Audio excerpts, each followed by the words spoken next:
Pandian store சீரியலில் today எபிசோடில் நம்ம கதிர் இருந்துட்டு ராஜியை கூப்பிட்டு ட்ரெஸ் எடுக்கலாம் அப்படின்னு சொல்லிட்டு கடைக்கு போகிறாங்க. அப்போ ராஜிக்கு ஒரு புடவை ரொம்பவே பிடிச்சிருது. அந்த புடவையும் வாங்கி கொடுக்குறாங்க. இன்னும் எடுத்துக்கோ அப்படின்ற மாதிரி சொல்கிறாங்க. அதனால ராஜி இருந்துட்டு, இல்லை நான் புடவை எப்பயோ ஒரு தடவை தான் யூஸ் பண்ணுறேன், அதனால் எனக்கு நிறையா புடவைலாம் வேண்டாம், சரி அப்படின்னா சுடி பார்க்கலாமா அப்படின்னு சொல்லிட்டு சுடிக்கு போகிறாங்க. அங்கே நிறைய ட்ரெஸ்ஸை எடுத்து வைக்கிறாங்க. இது எல்லாத்தையுமே பேக் பண்ணிவிடுங்க அப்படின்ற மாதிரி சொல்கிறாங்க. சரி அம்மாவுக்கு ட்ரெஸ் பார்க்கலாமா அப்படின்னு சொல்லிட்டு நம்ம கோமதிக்கும் புடவை வந்து எடுத்துக்கிறாங்க. சரி எல்லாருக்கும் எடுக்கிறல்ல, ஏன் உனக்கு நீ எதை எடுத்துக்கலையா அப்படின்னு சொல்லிட்டு கேட்கவும், எங்கிட்ட தான் நிறைய ட்ரெஸ் இருக்கே, அப்புறம் எதுக்காக எனக்கு ட்ரெஸ்ஸு அப்படின்னு சொல்லிட்டு கதிர் வந்து கேட்குறாங்க. ஏன் எங்கிட்ட மட்டும் ட்ரெஸ்ஸே இல்லையேன்னு இருக்குதானே, அப்போ நீங்கள் எனக்காக எடுத்து கொடுக்குறீங்கள, அப்போ நான் உங்களுக்கு எடுத்து கொடுக்கக்கூடாதா அப்படின்னு சொல்லிட்டு ராஜி வந்து கேட்கவும், என்ன பள்ளிக்கு பள்ளி வாங்கிட்டு இருக்கியா, அம்மா அப்படிலாம் ஒன்றும் கிடையாது, நீங்கள் எடுத்து கொடுத்தீங்க நான் வாங்கிக்கிட்டேன், அதே மாதிரி நான் உங்களுக்கு எடுத்து கொடுக்குறேன், நீங்கள் அதை நீங்கள் வாங்கிக்கணும் அப்படின்ற மாதிரி ராஜி வந்து சொல்லிடுறாங்க. அதுக்கு அடுத்ததாக ராஜி வந்து நிறைய ஷர்ட்டை வந்து கதிருக்காக செலக்ட் பண்ணுறாங்க. ஆனால் நம்ம கதிர் இந்த 3 ட்ரெஸ் எனக்கு வேண்டாம், இந்த 3ல் ஏதாச்சும் ஒன்று செலக்ட் பண்ணு, நான் அதை எடுத்துக்கிறேன் அப்படின்ற மாதிரி சொல்லிடுறாங்க. அதனால் 3 ட்ரெஸ்ஸில் ஒரு ட்ரெஸ்ஸை வந்து ராஜி வந்து செலக்ட் பண்ணுறாங்க. அந்த ட்ரெஸ்ஸவே நம்ம கதிர் வந்து எடுத்துக்கிறாரு. அதுக்கு அடுத்ததாக வந்து பார்த்திங்கன்னா, இந்த ட்ரெஸ் எல்லாமே ரொம்ப நல்லா இருக்குல்ல அப்படின்ற மாதிரி சொல்லிக்கிட்டு இருக்காங்க. போகும்போது கம்பல் மலையல் இந்த மாதிரிலாம் எடுத்துக்கோ அப்படின்ற மாதிரி சொல்லிக்கிட்டு இருக்காங்க. உனக்கு அரிசிகள் எடுத்துக்கோ அப்படின்ற மாதிரி சொல்கிறேன். என்ன இன்னைக்கு எல்லாம் வாங்கி கொடுக்குற மூடில் இருக்க போல இருக்கு. ஆமாம் எனக்கு இந்த கடையில் இருக்கிற மொத்தத்தையும் வாங்கி கொடுக்குன்னு தான் ஆசை, ஆனால் அதுக்கான சூழ்நிலை இப்போ கிடையாது. கண்டிப்பாக என் சூழ்நிலை மாறிச்சேன்னா இது எல்லாத்தையும் கூட நான் செய்வேன் அப்படின்ற மாதிரி கதிர் வந்து சொல்லிடுங்க. சரி சரி வா போகலாம் அப்படின்னு சொல்லிட்டு எல்லாத்தையும் வாங்கிட்டு அங்கேருந்து கிளம்புறாங்க. அதுக்கு அடுத்ததாக இந்த பக்கம் நம்ம சரவணன் இருந்துட்டு கடையில் வேலை பார்த்துட்ருக்காரு. அப்போ நம்ம பாண்டிக்கிட்ட போயிட்டு மண்டபத்தில் இருக்கிற சாமானெல்லாம் எடுத்து வைக்கணும் இல்லைங்க, அதனால் அதை கொடுங்கப்பா அந்த லிஸ்ட்டை அப்படின்னு சொல்லிட்டு பொருளெல்லாம் எடுக்கலான்னு சொல்லிட்டு போகிறாங்க.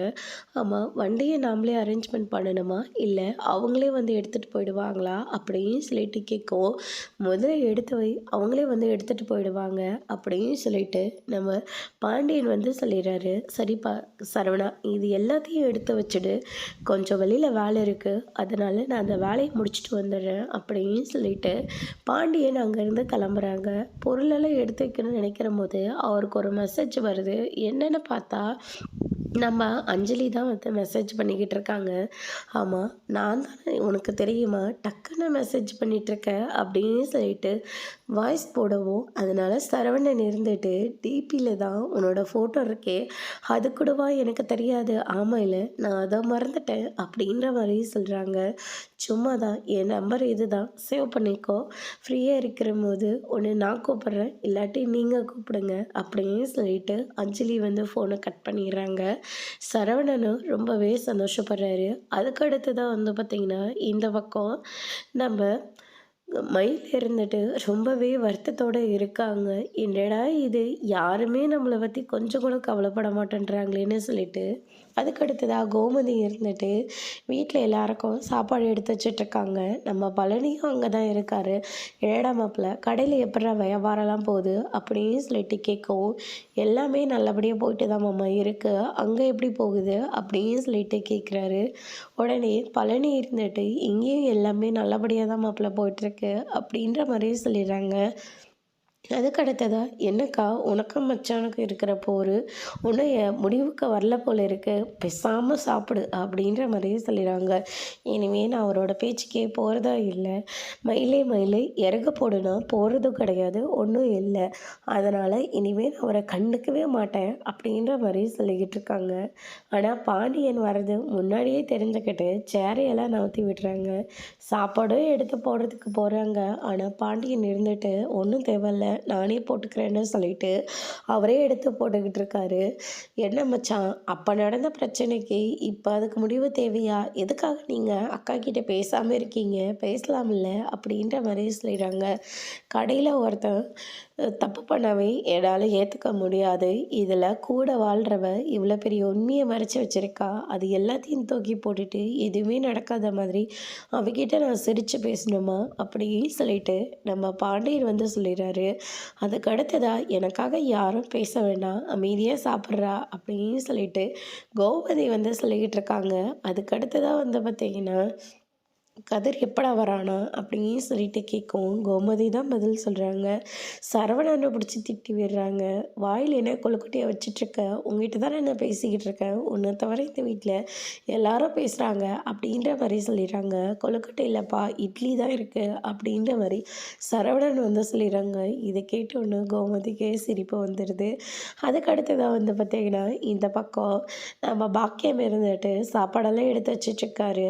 அதுக்கு அடுத்ததாக மாணிக்கம் இருந்துட்டு தட்டலையாக முகம் பார்த்துட்டு இருக்காங்க. அதெல்லாம் நல்லா தான் இருக்குது.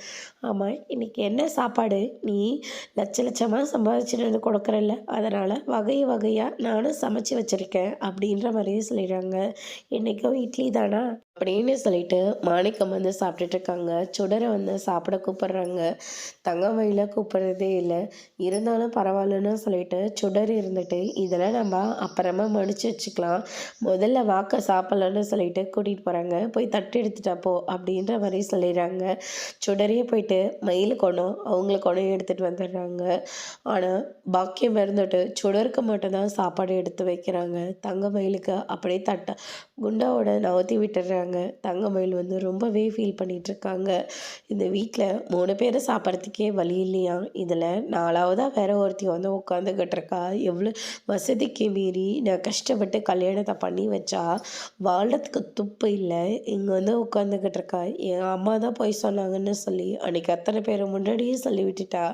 அவங்க பக்கம் திருப்பி இருந்தால் இந்நேரம் அவங்கள ஒரு வழி பண்ணி நான் அந்த வீட்டில் இவளை வாழ வச்சு இருந்திருப்பேன். ஆனால் இவ இஷ்டத்துக்கு இவன் முடிவு எடுத்ததுனால இப்போ இங்கே தண்டத்துக்கு வந்து உட்காந்துக்கிட்டு இருக்கா அப்படின்ற மாதிரி சொல்லி திட்டி விட்டுறாங்க.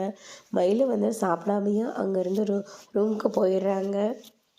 ரூமுக்கு போனோடனே சரவணனுக்கு வந்து மெசேஜ் பண்ணலான்னு பார்க்குறாங்க.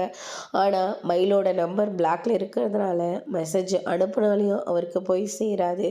மாமா, நீங்கள் பிளாக்ல போட்டிருக்கீங்கன்னு எனக்கு நல்லாவே தெரியுது, ஆனால் நீங்கள் எப்போயாச்சும் ஓப்பன் பண்ணுவீங்கள்ல, அப்போ இந்த மெசேஜை கேளுங்க அப்படியே சொல்லிட்டு இந்த வீட்டில் இருக்கிற ஒவ்வொரு நிமிஷமும் எனக்கு நரகமாக இருக்குது, தயவு செஞ்சு என்னை வந்து கூட்டிகிட்டு போயிடுங்க அப்படின்னு சொல்லிட்டு மெசேஜை வந்து அனுப்பி விடுறாங்க. அதோட இன்றைக்கான எபிசோட் முடிச்சிருக்காங்க. இனி பனை இஸ்டரில் அடுத்தடுத்து என்னெல்லாம் நடக்க போகுதுன்றதை வெயிட் பண்ணி பார்க்கலாம். தேங்க்யூ.